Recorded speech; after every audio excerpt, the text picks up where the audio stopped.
Assalamualaikum warahmatullahi wabarakatuh.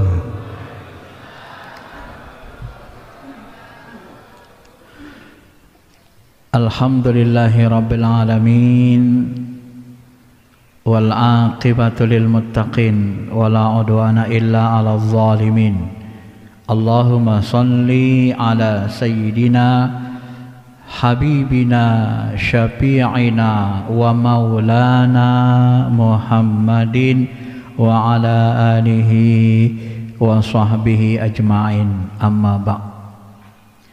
Bapak Ibu ma'asyiral muslimin yang insyaallah dirahmati dan dimuliakan Allah,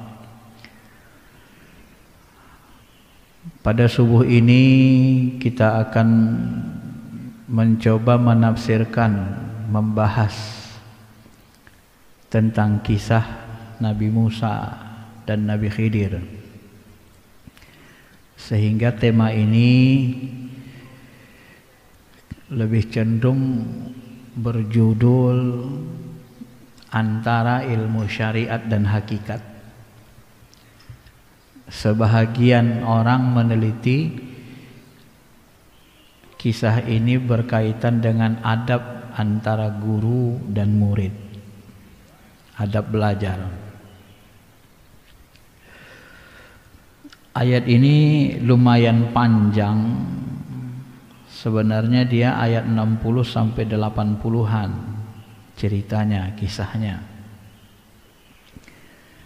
Jadi kita tafsirkan yang penting-pentingnya, kita ambil maghzah hikmahnya, karena dalam konteks kehidupan kita hari ini antara ilmu hakikat dan syariat ini kadang-kadang sebahagian ustadz-ustadz kita juga, mungkin juga kita termasuk, lupa menjaga adab dalam mengajarkan ilmu. Allah Subhanahu wa taala berfirman, wa idz qala Musa li fatahu la abrahu hatta ablugha majma'al bahrain aw amdiya huquba.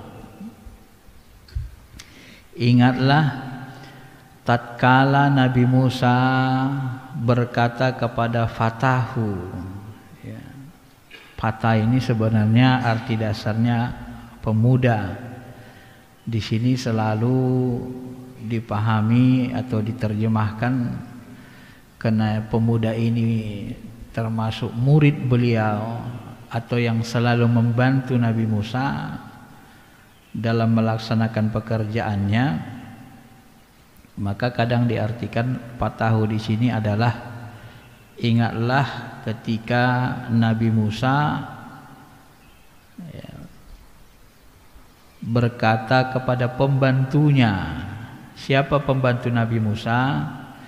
Di dalam tafsir Wahbah Zuhaili disebut yang membantu Nabi Musa itu namanya adalah Yusha bin Nun.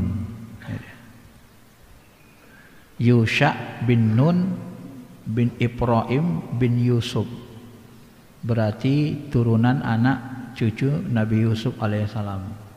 Dia berguru atau belajar dengan Nabi Musa, ya.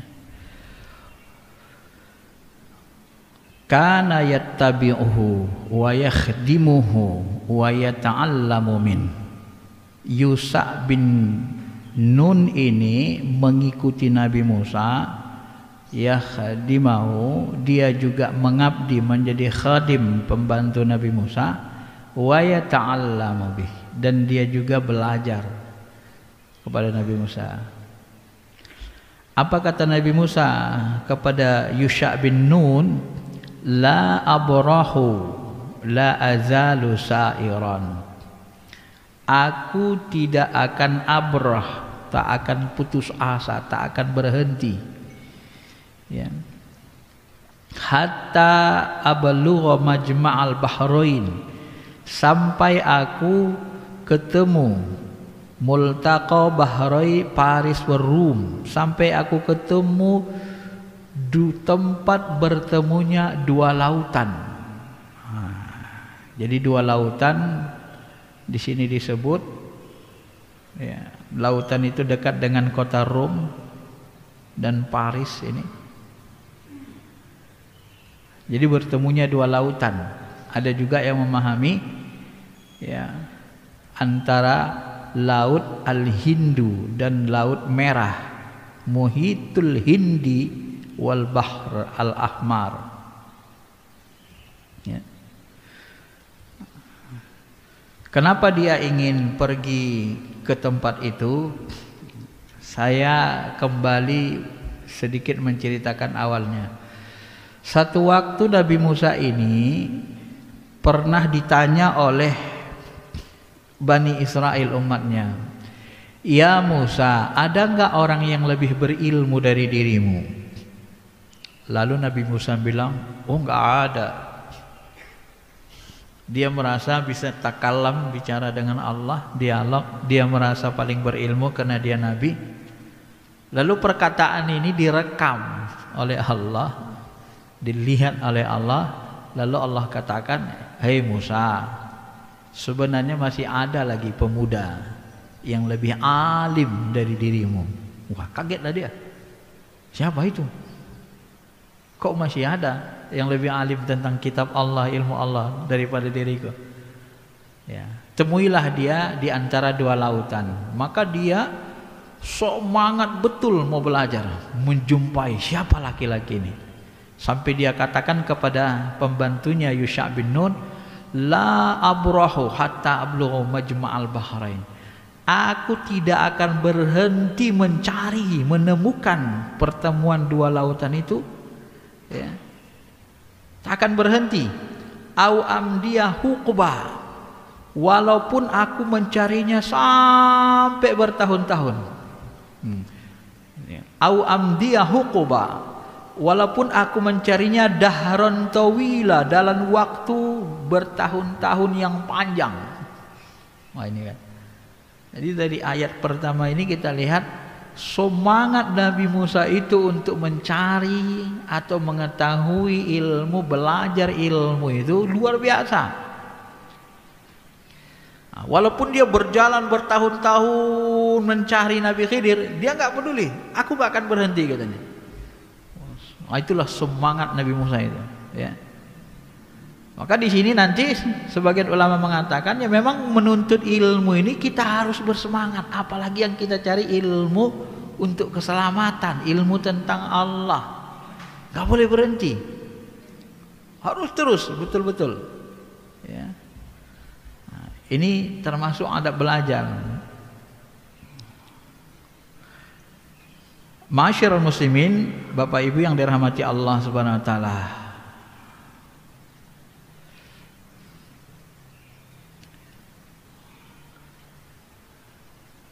Kemudian pada ayat berikutnya, pada ayat ini disebut palamma balagha majma'a bainihima nasiya hutahuma fattakhadha sabilahu fil bahri saraba. Maka tatkala Nabi Musa sampai majma'a bainihima, di tempat pertemuan dua laut itu, nasiya hutahuma, ya. Pembantu Nabi Musa tadi, Yusha tadi, lupa dia. Jadi kalau di dalam sejarah disebut ketika Nabi Musa sampai ke tempat pertemuan dua laut, dia istirahat, tidur sebentar. Tiba-tiba, ya, tanda Nabi, keberadaan Nabi Khidir itu, nanti ikan yang dibawa itu akan lompat. Jadi ketika Nabi Musa tidur istirahat, ikan yang dibawa Yusha itu sebagai pertanda isyarat bahwa di situ Nabi Khidir, itu lompat dengan cara yang aneh ke laut. Tapi Yusha melihat Nabi Musa tidur, nggak ditegur. Kalau bahasa kita, nanti aja diceritain, tunggu Musa bangun dulu, kan gitu. Nah, dia pun istirahat, tiba-tiba setelah Nabi Musa bangun, dia lupa ngasih tahu. Nasiyahu tahuma. Jadi dia lupa ngasih tahu hutanya, ikannya itu sudah lompat sama Nabi Musa. Lalu mereka jalan lagi. Fattakhadha sabilahu fil bahri saraba. Ya. Maka mereka berjalan lagi terus. Ya, jalan terus. Padahal ikan itu sudah melompat ke laut. Saroba, melompatnya dengan cepat, kencang, aneh. Dengan cara aneh. Falamma jawaja qala lipatahu, maka tatkala mereka melewati tempat itu, sudah lewat dari tempat tadi, tempat Nabi Khidir, ya, kemudian berjalan, Nabi Musa capek lagi, lelah lagi. Kemudian dia katakan kepada Yusa, atina ghoda'ana, ya, ambillah dulu makanan kita, udah capek, makan dulu kita, sarapan, ya, udah lelah, makan. Laqad lakina min safarina hadza nasaba, karena sesungguhnya kita mendapati perjalanan ini nasaba, udah cukup melelahkan, ya. Jadi kata Nabi Musa, udah istirahat lagi. Nah, ketika mereka istirahat lagi, baru disitulah nanti, ya, itu kembali ingat dia bahwa ikan itu udah lompat. Lupa dia menceritakannya kepada Nabi Musa. Begitu dia teringat, dia katakan, qala ara'aita iz awaina ila sakhrah fa inni nasitul huta wa ma ansaniyatu illa syaiton niyahu illa syaiton. Kata Yusa, aduh, sebenarnya apakah engkau enggak tahu, ya, sebenarnya ikan itu, ya, ikan yang kita pegang itu, yang kupegang itu, sebenarnya ketika kita tadi istirahat, ya, kita berlindung tadi di satu tempat istirahat dekat bebatuan itu, ya, Sokhroh, dekat batuan itu. Pak, ini nasitul hud, aku lupa sebenarnya hud itu, ikan itu, ya, udah melompat ke lautan, katanya kan. Jadi ketika kita tadi istirahat, cari tempat perlindungan, tempat peristirahatan dekat batu yang tadi kita istirahat, sebenarnya ikan itu sudah lupa, sudah melompat. Tapi waktu itu aku lupa ngasih tahu denganmu, kata Yusa kepada Nabi Musa, ya. Wa ma ansaniyahu illa syaiton. Enggak ada yang membuat aku lupa kecuali setan. Aku dilupakan setan tadi, katanya. An azukurah, untuk mengingatnya, untuk memberitahuku kepada engkau wahai Musa. Maka Nabi Musa pun, ya, mengatakan nanti di ayat berikutnya ini, ya, sebelum itu dia jelaskan ini sebagai tambahan, wattakhadha sabilahu fil bahri ajaba. Ikan itu mencari jalannya ke laut dengan cara menakjubkan, maksudnya lompat dengan cara aneh, gitu kan. Kok aneh ikan ini, jalan panjang gak mau lompat-lompat, tiba di Bahrain, pertemuan dua laut itu, tiba-tiba lompat dengan cara menakjubkan, gitu kan. Ajaba, sangat-sangat majabku ikan aku, katanya. Lalu Musa katakan, qala dzalika ma kunna nabghi. Kalau begitu, kata Nabi Musa, sebenarnya itulah tempat yang kita cari. Partadda ala asarihima qasoso. Lalu keduanya kembali mengikuti, ya, jalan mereka yang tadi. Mereka kembali, ya, partadda, balik, ayo kita balik ke tempat tadi, ya. Jadi mereka irtadda, irtadda itu kan kata murtad, kembali kan, kembali kepada asarihima, bekas-bekas jalan kososo yang mereka jalani. Maksudnya kembali ke tempat tadi, karena di situ tempat Nabi Musa, Nabi Khidir alaihissalatu wassalam. Bapak Ibu yang dirahmati Allah Subhanahu wa taala. Nah, coba kita lihat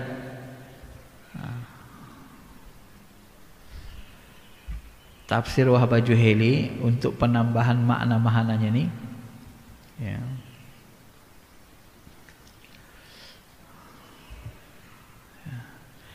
Nah, ini disebutkan Wahab Juwaili, nasiyahu tahuma, dia lupa, Yusha lupa, ya, bahwa dia membawa ikan, dia lupa ngasih tahu dengan Musa, ya, bahwa ikan itu telah melompat, ya.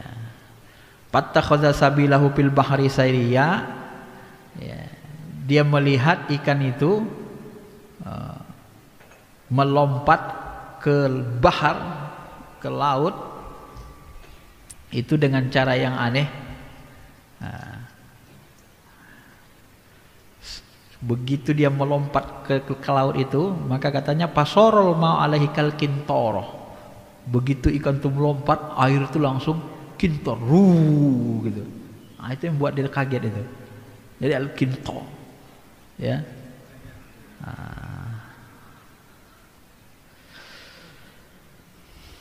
Maka setelah mereka kembali, ya, setelah melewati tempat itu, mereka roda makan. Di sini disebut roda itu mayuk kalu awalan nahar, berarti ini makan siang, ya, sesuatu yang dimakan di awal siang hari. Nasoba itu ta'iba, sangat capek, kelelahan. Baik Bapak Ibu yang dirahmati Allah Subhanahu wa taala. Nah, kita lanjutkan ceritanya, kisahnya. Karena kita masih belum dapat inti dari ilmunya ini. Ya. Kemudian Bapak Ibu yang dirahmati Allah,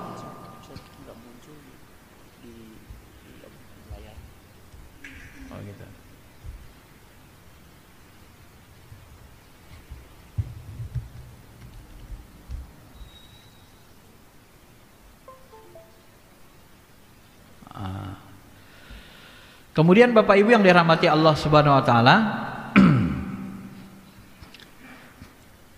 berjumpalah Nabi Musa dengan Nabi Khidir, ya. Fawajada abadam min ibadina, maka dia pun menemui hamba kami, abadam min ibadina, seorang hamba dari hamba kami, kata Allah. Nabi Khidir, atainahu rahmatan min indina, Nabi Khidir itu kami datangkan kepadanya, kami berikan kepadanya rahmat dari sisi kami. Wa 'allamnahu min ladunna ilma, dan kami mengajari Nabi Khidir itu min ladunna ilma, ilmu dari ladunna, dari sisi kami. Dari ayat inilah nanti muncul istilah ilmu laduni. Ya, maka Nabi Khidir itu dikenal dengan pemilik ilmu laduni. Diajari Allah dia ilmu laduni. Ilmu laduni itu apa? Ilmu yang langsung dari Allah, nggak pakai perantara malaikat. Ya. Qala lahu Musa, maka dia katakan kepada, ya, kemudian Musa berkata, hal attabi'uka ala an tu'allimani mimma 'ullimta rusyda. Apa kata Nabi Musa? Bolehkah, hal attabi'uka, bolehkah aku mengikutimu, ala an tu'allimani, supaya kau mengajari aku, mimma 'ullimtu rusyda, ilmu-ilmu tentang rusyda, tentang kebijaksanaan, ilmu-ilmu yang mencerdaskan, yang penuh dengan hikmah, gitu kan. Jadi Nabi Musa bertanya dengan sopan, mau belajar, ya. Bolehkah aku mengikutimu wahai pemuda, wahai hamba Allah? Apa kata jawab Nabi Khidir? Qala innaka lan tastati'a ma'iya sabra.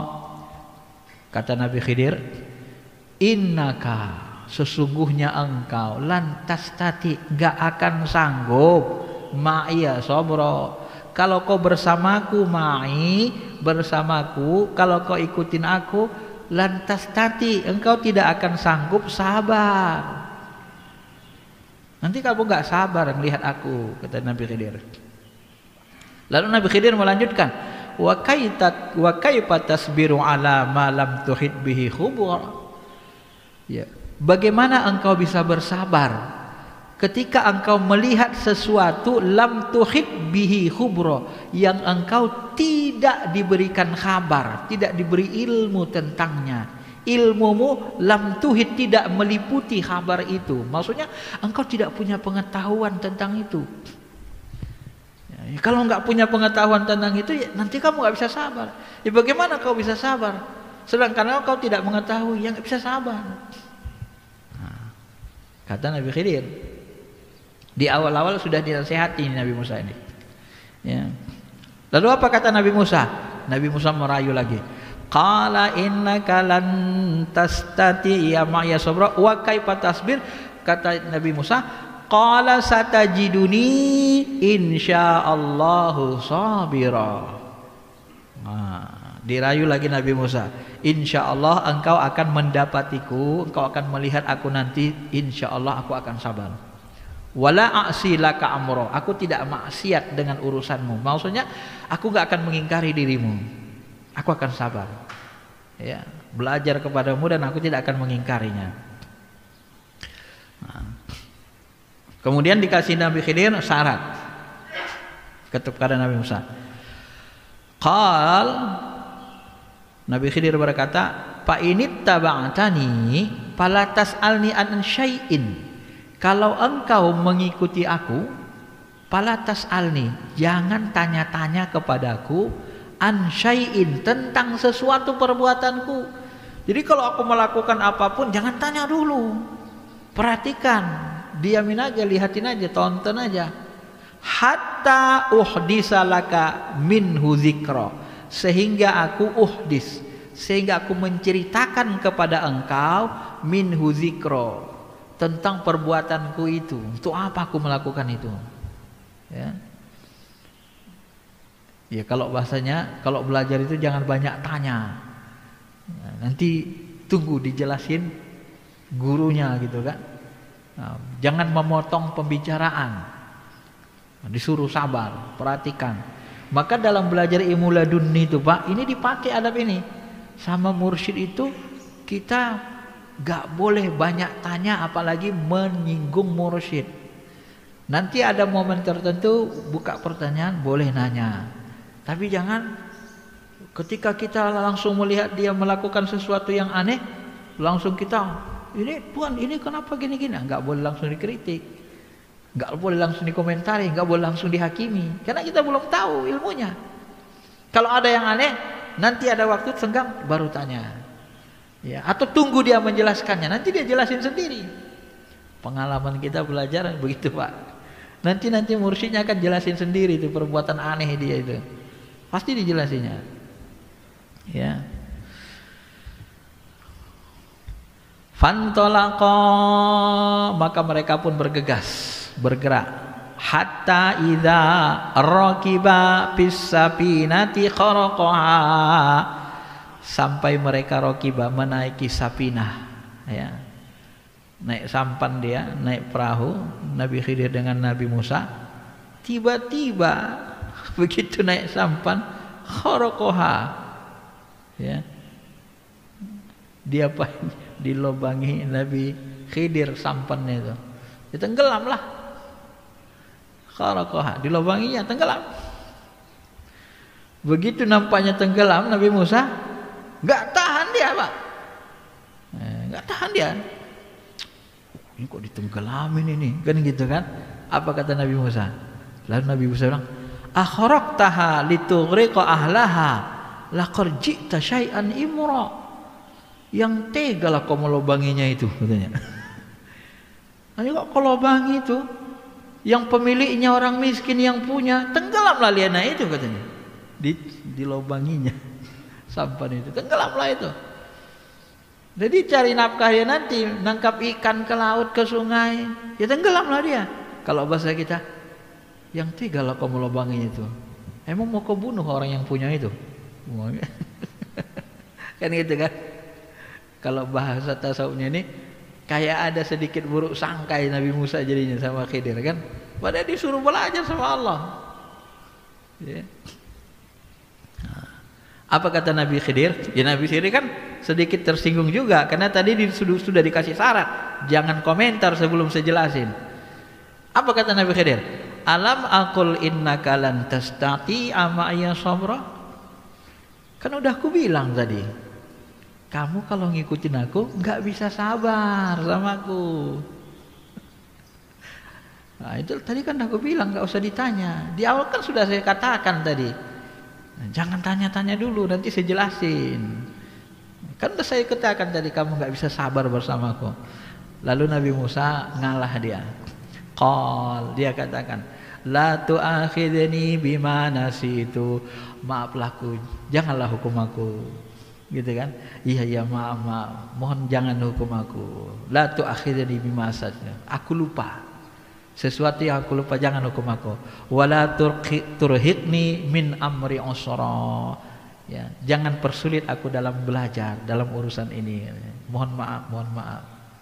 Nah, kira-kira gitulah kalau bahasa kita. Nabi bisa minta maaf dia. Ya. Pantolaqa. Baiklah kalau begitu, jalan lagi. Hatta idza laqiya, ya. Sehingga mereka berdua menemui Ghulaman, ya, mereka menemui seorang pemuda. Faqatalahu, tiba-tiba dibunuh Nabi Khidir, anak muda ini Pak. Jumpa seorang anak muda remaja dibunuhnya. Ya Nabi Musa kaget dia kan. Faqatalahu, setelah dibunuh Nabi Khidir, aqatalta nafsan zakiyah bi ghairi nafsin. Weh, ngeri kali kau. Kok berani kau bunuh orang-orang yang suci gitu? Dia kan enggak membunuh, kok berani kali kau bunuhnya katanya. Laqad ji'ta syai'an nukra, engkau telah melakukan sesuatu nakaro, yang keingkaran yang besar. Kamu udah durhaka sama Tuhan ini katanya, bunuh-bunuh orang katanya.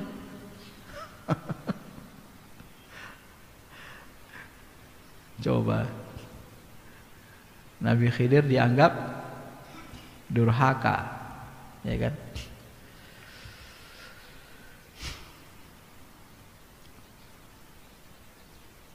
Dianggap durhaka dengan Allah Subhanahu wa taala.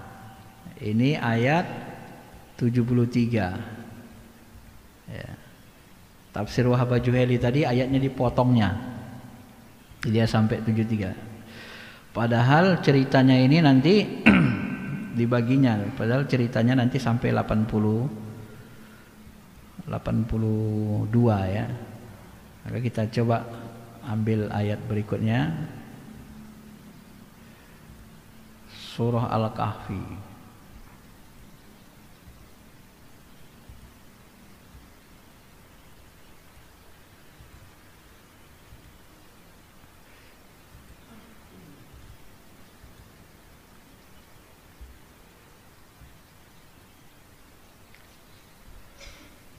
Oke, baik. Bapak Ibu yang dirahmati Allah Subhanahu wa taala. Ya, kita lanjutkan.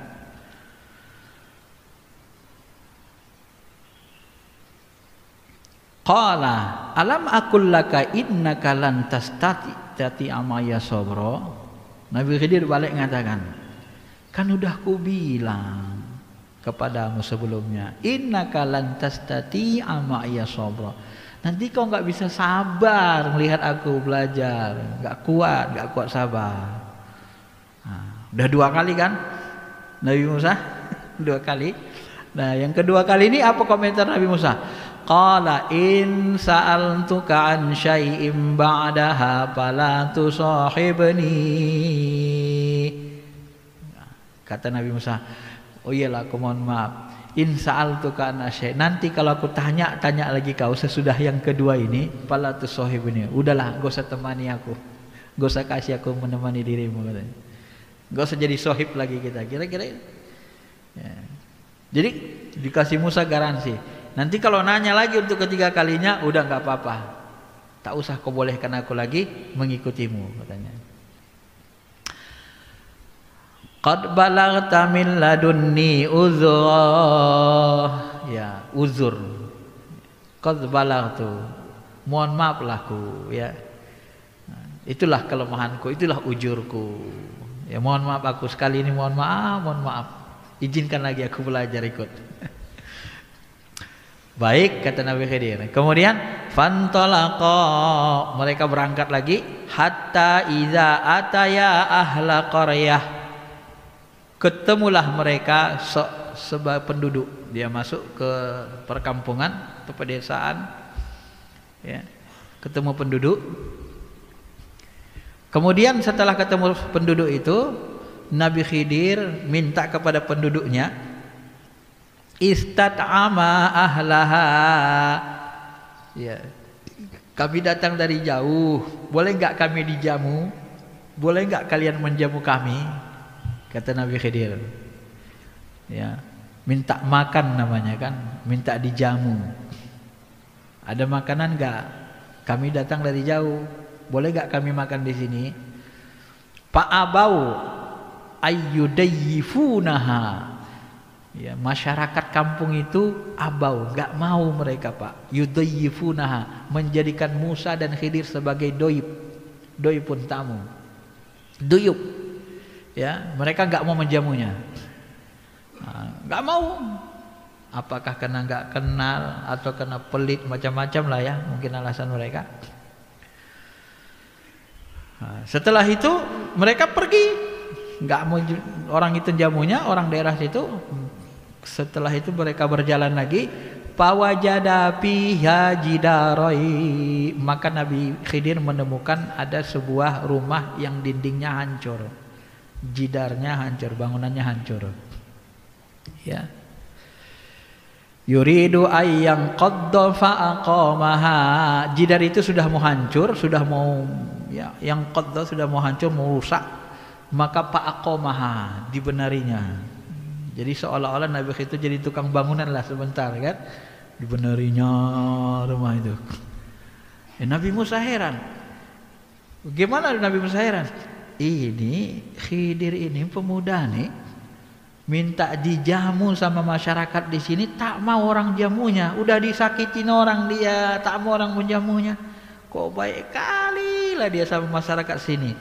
Ini rumah yang mau hancur malah dibangunnya, dibenerinya, ya kan?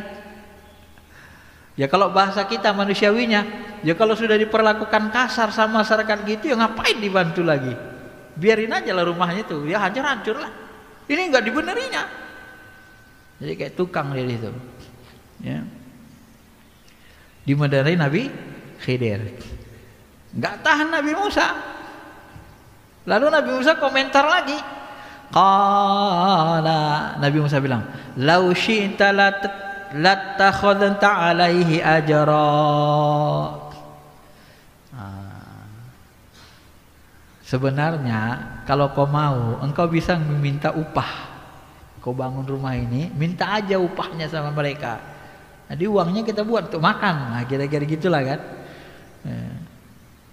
Orang mereka mentraktir nggak mau. Sebenarnya kau udah capek-capek bangun rumah ini, ya orang bangunan kan dibayar, Pak kan.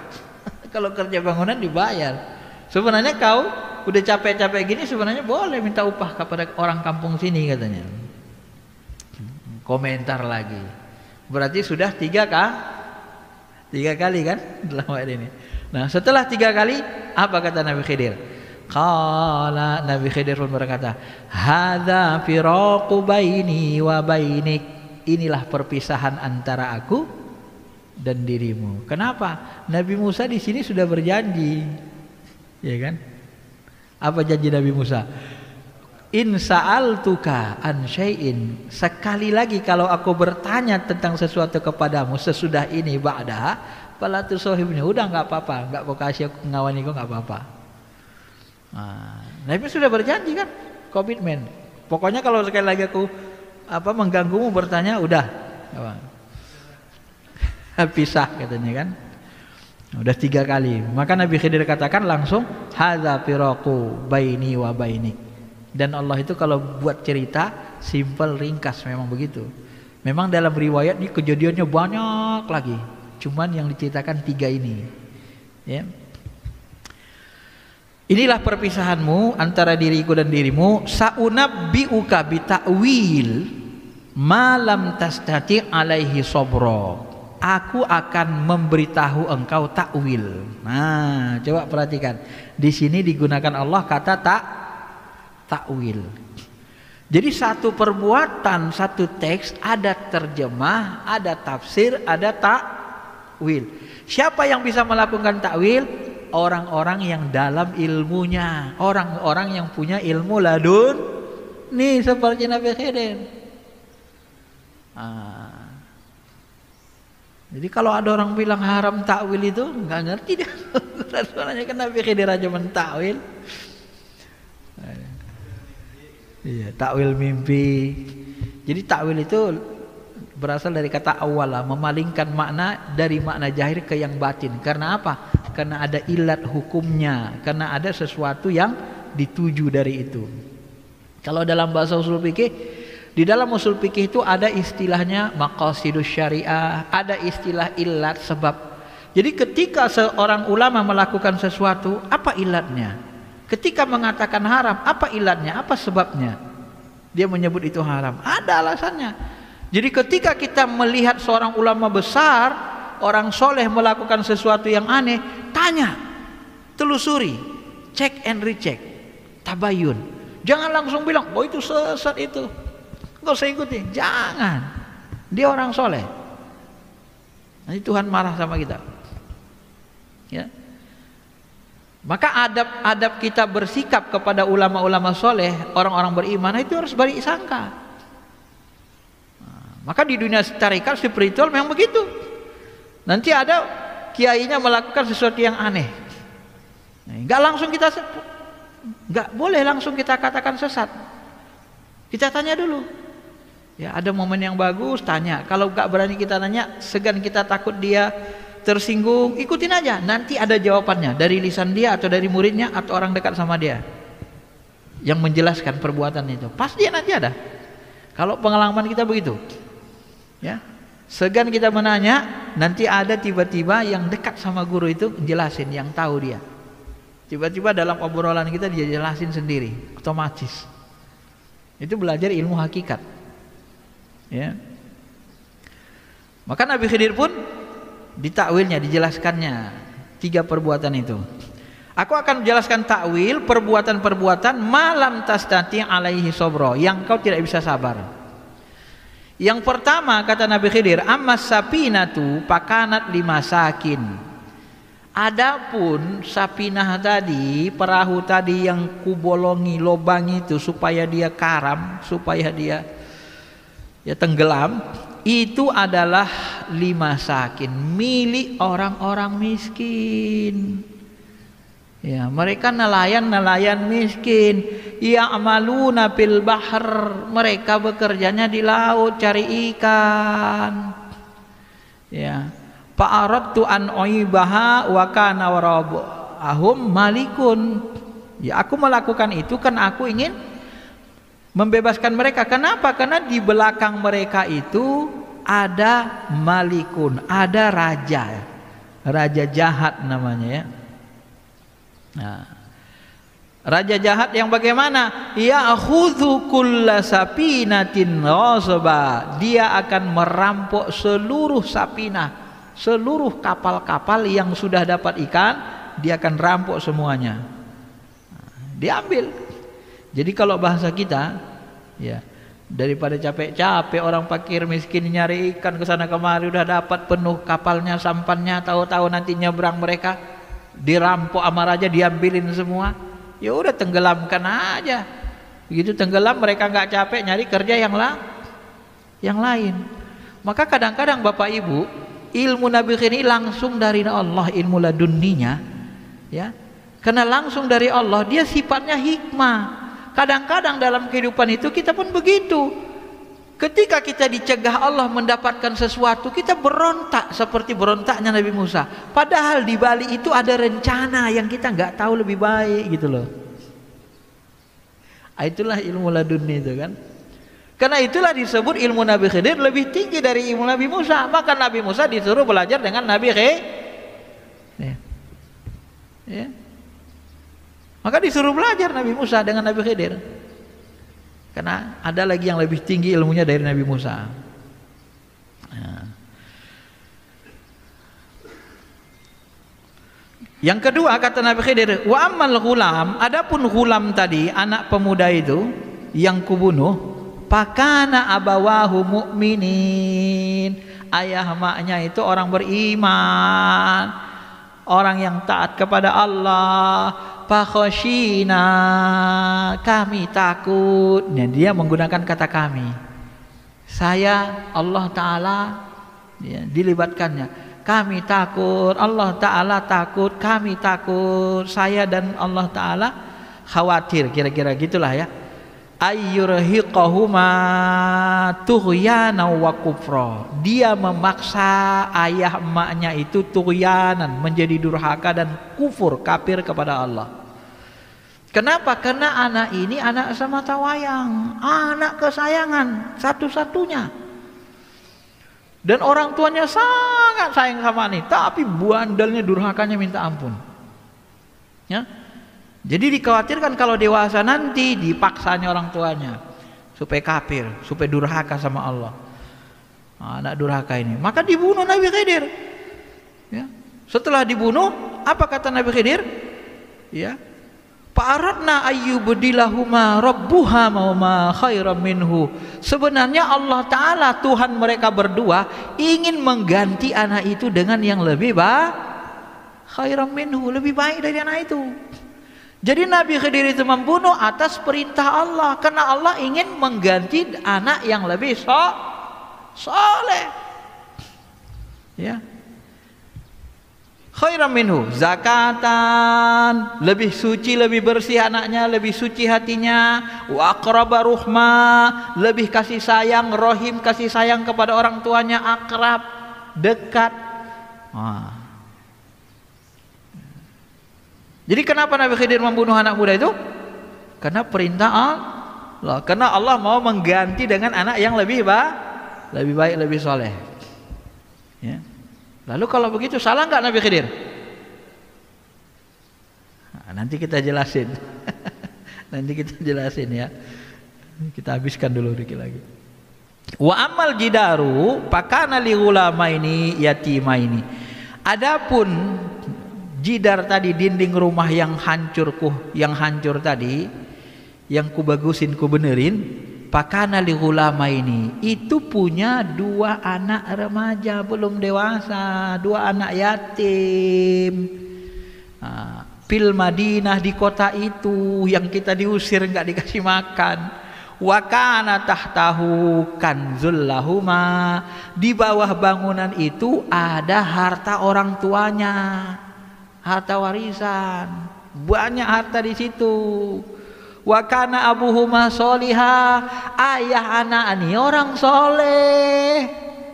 Maka aku diperintah Tuhan untuk menjaga harta orang soleh supaya turun ke anaknya. Farada rabbuka, Allah Tuhanmu, ayyablughu asyaddahuma, pingin kalau mereka nanti sudah balik, sudah dewasa, wa yastakhrijakan zahuma, mereka mengambil kanzun itu, harta itu lagi dari bawah tanah itu. Allah mau ngasih kepada mereka harta itu. Ya. Rahmatan mir rabbik, itulah tanda kasih sayang Allah kepada hambanya yang soleh. Maka kata ulama dari ayat ini, kalau kita orang soleh, harta kita pun dijaga Allah untuk diwariskan ke anak cucu yang baik.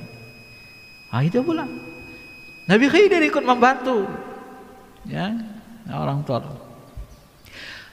Kemudian Nabi Khidir menutup perkataannya, perbuatannya, wa ma fa'altuhu an amri, aku melakukan ini bukan karena kemauanku sendiri.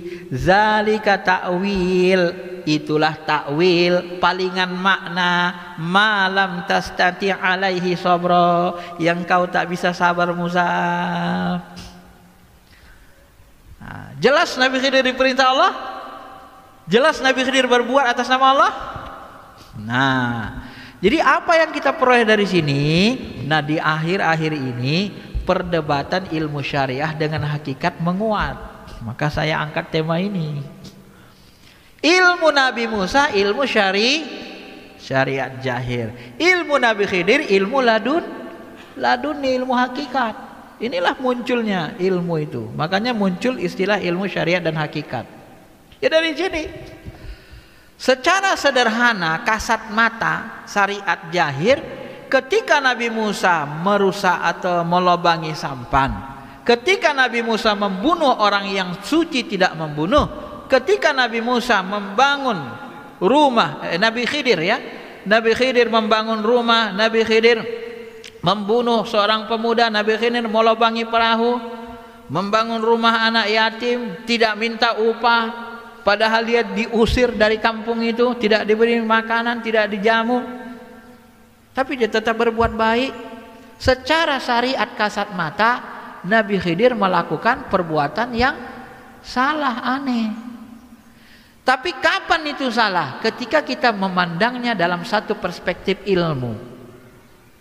Maka dalam hidup kita sering terjadi begitu. Maka perspektif ulama itu bisa berbeda. Maka kata Nabi Khidir, kaifa tasbir ala ma lam tuhit bihi khubura. Ya bagaimana kau bisa sabar orang kau nggak tahu ilmunya? Ya Nabi Musa kan nggak tahu anak ini anak durhaka. Yang dia lihat ini orang ini nggak bersalah kan?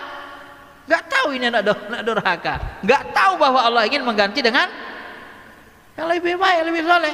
Maka ketika dibunuh Nabi Khidir, ya beranglah dia. Kau telah berbuat nukro. Wah, ini kemungkaran yang besar katanya. Karena syariat yang diajarkan Allah kepadaku, man qatala nafsin bighairi nafsin fakannama qatalan nasa jami'a. Siapa membunuh satu jiwa tanpa dia membunuh orang lain, maka dia seolah-olah membunuh seluruh manusia. Ini kitab yang diajarkan, ini syariat yang diajarkan Allah kepada Musa. Nah, jadi secara sederhana terjadi kelihatan ilmu syariat bertentangan dengan laduni. Tetapi Bapak Ibu, ketika Nabi Khidir menjelaskan bahwa itu adalah perintah Allah dan dia mendapat ilmu itu langsung laduni dari Allah Ta'ala, dan dia diperintah untuk melaksanakan ilmunya, bertentangan nggak dengan syariah? Hah? Perbuatan Nabi Khidir bertentangan nggak dengan syariah? Bapak Ibu lihat, enggak lah. Mana bertentangan? Dia lobangi itu secara ilmu hakikat, karena Nabi Khidir menyuruh daripada mereka capek-capek, uang dirampok hasilnya, bagus cari kerja lain aja. Benar? Benar? Bertentangan nggak?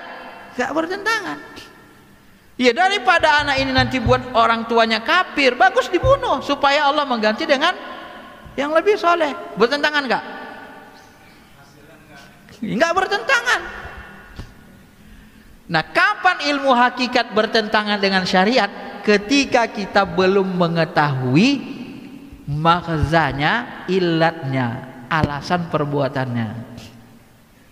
Nah, itulah dia. Bisa dipahami?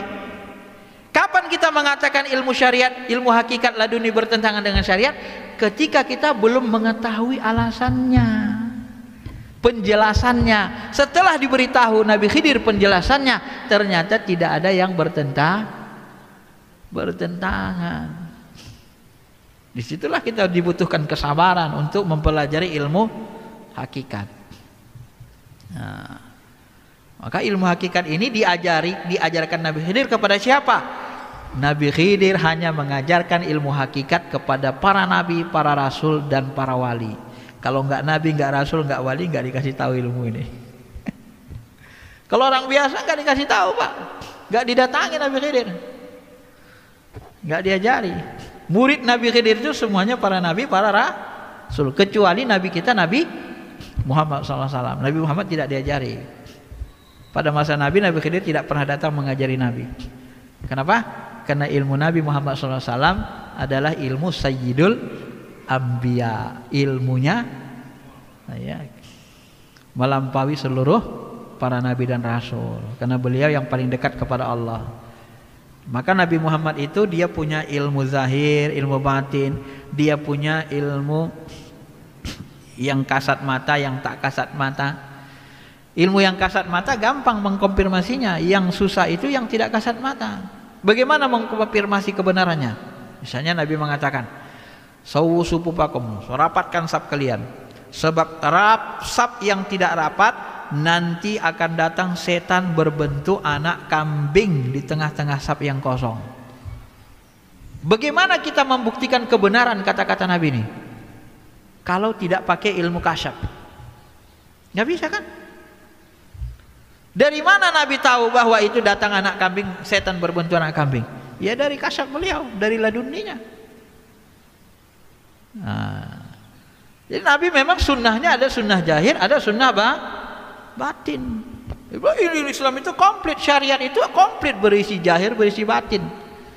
Nah, maka ilmu syariat dan hakikat ini harus dikombinasi, disinergikan, disejalankan. Jangan sampai bertentangan. Sebenarnya hakikat ilmu syariat dan hakikat itu sendiri tidak bertentangan kalau kita menguasai kedua ilmunya. Yang buat bertentangan itu kita nggak menguasainya. Malam tuhid bihi khubra, kita nggak tahu ilmunya, itu yang buat dia bertentangan. Benar? Iya. Yang membuat kita akal kita mengatakan itu bertentangan karena kita nggak mengetahui ilmunya, seperti Nabi Musa tadi. Kalau udah tahu ilmunya, oh ternyata gitu, oh ternyata nggak ada bertentangan, sesuai syariat juga semua. Ya, maka itulah yang terjadi. Maka orang yang belajar syariat aja nggak mau belajar hakikat, selalu dia lihat ya kayak Nabi Musa, nggak sabar dia di tingkat Nabi Musa, Nabi ulul azmi, bukan sembarang orang kan. Maka kalau sebagian ulama kita seperti Gus Baha, dia bilang ketika ditanya mana lebih mulia Nabi Musa dengan Nabi Khidir, muliaan mana? Nah, kalau ditanya gitu gimana? Ulama syariat cenderung mengatakan Nabi Musa lebih mulia dari Nabi Khidir. Kenapa? Walaupun dia nggak bisa sabar, padahal nggak bisa sabar dia kan, tapi lebih mulia dia dari Nabi Khidir. Kenapa? Karena Nabi Musa Nabi ulul azmi. Ini pendapat sebagian ulama, termasuk Gus Baha memegang pendapat ini. Maka dia bilang, ini saya mau luruskan Ustaz ini. Nabi Musa walaupun gitu-gitu lebih mulia dari Nabi Khidir. Kenapa? Nabi ulul azmi. Tapi Bapak Ibu, itu pandangan ulama syariat. Kalau saya tanya, mana lebih tinggi ilmu Nabi Musa dengan Nabi Khidir? Tinggian mana ilmunya? Tinggian Nabi Khidir. Kalau tinggian ilmu Musa, nggak akan disuruh Nabi Musa belajar kepada Nabi Khidir. Ya kan? Secara umum, yang lebih tinggi ilmunya lebih mulia nggak daripada yang ilmunya lebih sedikit? Maka di dalam Al-Quran nggak usah dibeda-bedakan Nabi itu. Hakikat yang paling mulia itu hanya ada kembalikan ke Allah Ta'ala. Secara syariat, ulama syariat mengatakan Nabi Musa Nabi ulul azmi, nggak apa-apa. Tapi secara hakikatnya setiap Nabi itu punya kemuliaannya masing-masing, ada derajatnya masing-masing. Di kulli darajatin, mereka punya derajatnya masing-masing. Jadi tak usah terlalu ambil pusing kita, ya, dengan yang seperti itu. Tabi'in, khairat tabi'in Wais Al-Qarni, sebaik-baik tabi'in Wais Al-Qarni. Nah, ini orang ilmu laduni kan, orang hakikat. Yang terbaik, tabi'in terbaik kata Nabi Wais Al-Qarni. Banyak nggak ulama syariat di masa Wais Al-Qarni? Banyak, tapi kata Nabi dia yang terbaik ruhaninya kan. Nah, jadi sebenarnya kalau bagi saya itu terserah Allah saja, bukan kita yang menilai mana yang terbaik, ya. Karena istilah Nabi ulul azmi itu pun istilah yang dimunculkan ulama syariat yang munculkan itu. Dalilnya tidak qat'i. Coba nanti buka, hanya 2 tentang Nabi ulul azmi, dan itu pun tidak jelas bahwa Nabi ulul azmi hanya terbatas 5. Tapi memang itu dipahami ulama, ijtihad namanya, ya. Bukan satu yang pasti, yang qat'i, karena tidak mutawatir pemahamannya, tidak tegas, tidak jelas. Tapi diikuti oleh banyak ulama, nggak apa-apa. Tetapi itu dalam pandangan syariat.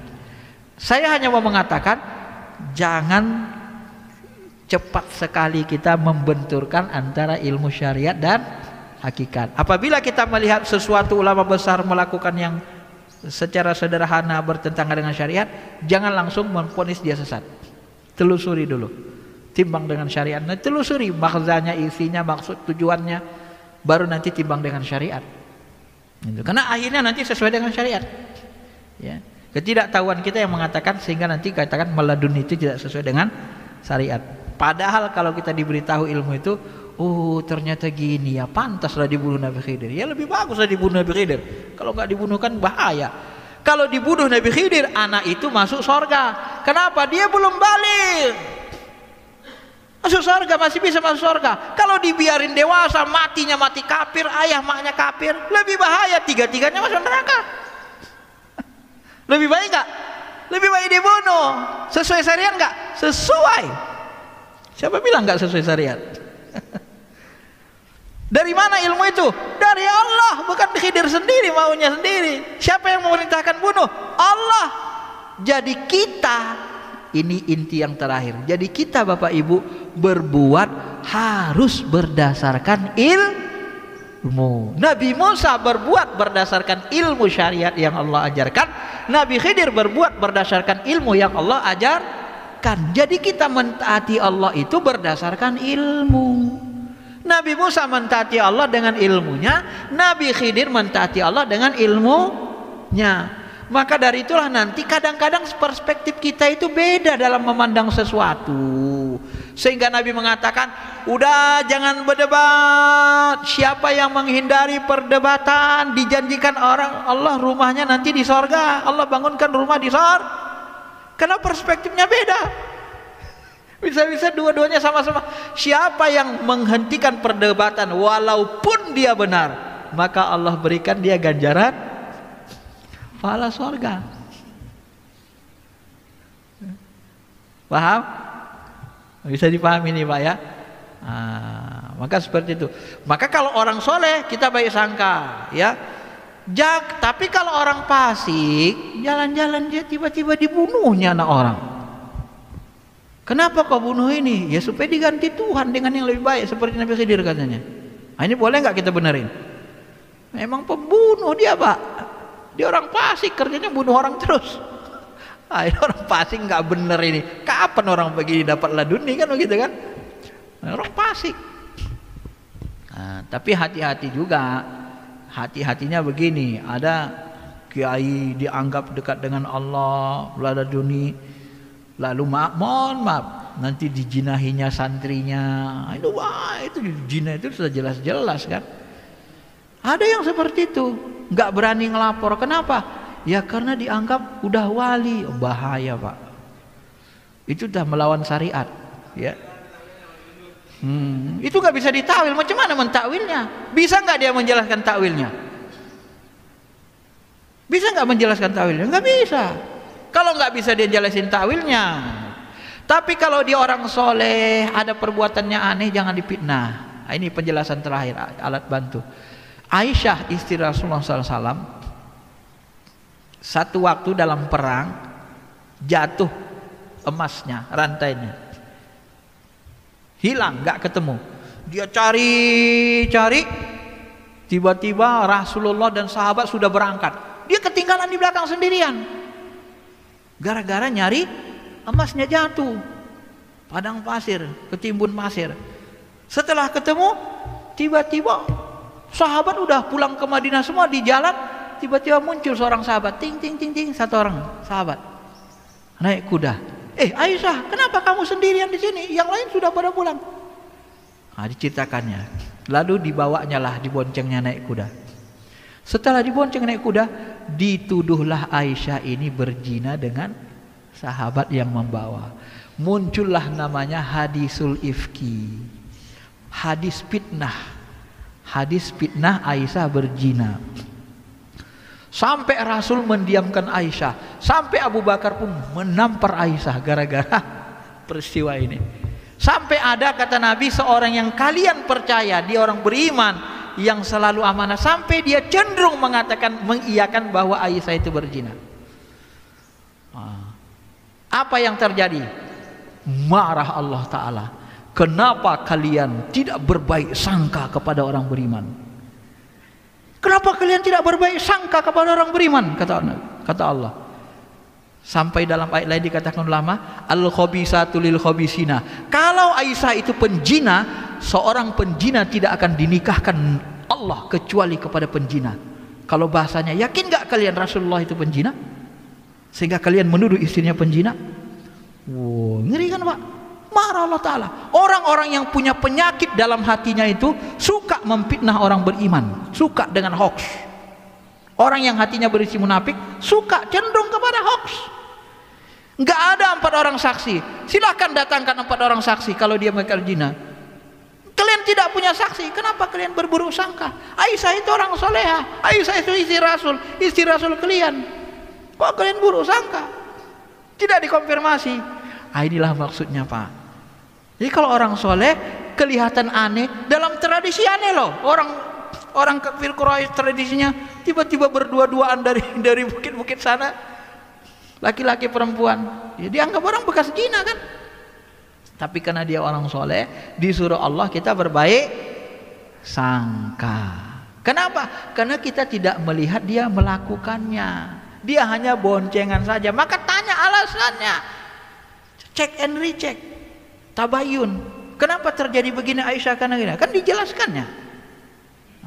Tapi sahabat sebagian mendesak dia. Kalau orang Syiah menjadikan masalah ini menjadi besar lagi kan? Maka salah satu ketersinggungan Aisyah nanti adalah termasuk Imam Ali, dia cenderung ngomong kepada Rasul, ya Rasul, kalau memang benar dia berbuat begitu, ganti saja, kata Imam Ali. Tapi Ali mengatakan kalau benar, kan gitu kan? Kalau benar dia melakukan itu, ganti saja. Banyak lagi perempuan lebih cantik dari dia, kira-kira gitu. Aisyah dengar ini, kalau perempuan digituin gimana Bu? Manusiawinya kan agak tersinggung dengan Imam Ali, karena agak ceplos ketika itu. Dan orang Syiah menjadikan riwayat ini menjadi besar. Artinya makanya orang Syiah itu nanti berlebihan membenci Aisyah, membenci Abu Bakar, karena mereka tidak melihat dari sudut keimanan. Itu salah satu hal yang biasa dalam kehidupannya orang-orang beriman bertakwa. Baik Bapak Ibu, saya kira itu saja penjelasannya ya, mudah-mudahan bisa dipahami dengan baik, dan mudah-mudahan kita juga belajar ilmu ya dengan ahlinya. Ada ulama syariat, ada ulama hakikat, dan kita belajar kalau kita menguasai 2 ilmu ini, nanti kedua ilmu ini bisa kita sinergikan, kita padukan, dia sejalan ya. Kalau kita menguasai satu ilmu, yang satu kita tidak punya, kadang-kadang dia menjadi fitnah, sehingga kita harus berhati-hati, tabayun. Baik, sampai situ saja penjelasannya.